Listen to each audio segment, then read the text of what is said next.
કરવા માટે multiple quality વાળું પ્રોડક્શન કરવું હોય તો પ્રોડક્શનમાં જવાનું, multi quality production machine wise 2માં અહીંયા ક્લિક કરવાનું, અહીંયા તાકા પ્રોડક્શન પર જવાનું, અહીં વાઉચર નંબર તો ઓટોમેટિક જ આવશે, આપણે એન્ટર આપવાનું, પ્રોડક્શનની તારીખ આપી દેવાની, અહીંયા બી કંઈ ચેન્જ નહીં કરવાનું.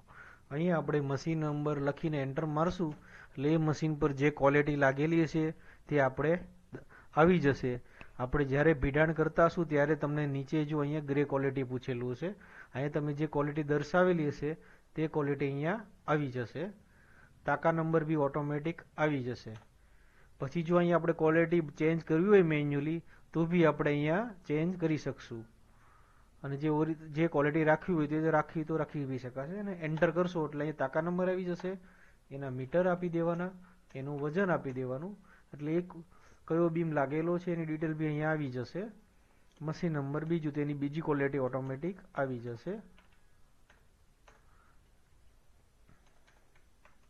આ રીતે આપણે ડેઈલી જે બી તાકા નીકળશે તેનું પ્રોડક્શન અહીંયા આપવાનું રહેશે.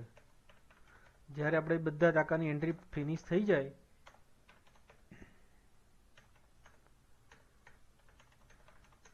એટલે આપણે અહીંયા સેવ બટન ક્લિક કરશું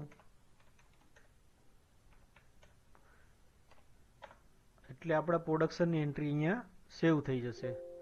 અહીંયા ઓકે આપી દઈએ સેવ એટલે તમારું પ્રોડક્શન સેવ થઈ ગયું. જો સુધારવું હોય, જોવું હોય તો એડિટ કરીને તમે પ્રોડક્શન બી અહીંયા જોઈ શકો છો, પણ અહીંયા તમારે મીટર કે કંઈ ચેન્જ થશે નહીં. ઓકે, અને અહીંયા આપણે શો કરશું એટલે પ્રોડક્શન પ્રમાણે તાકાનો અહીંયા આપણને સ્ટોક પણ બતાવશે.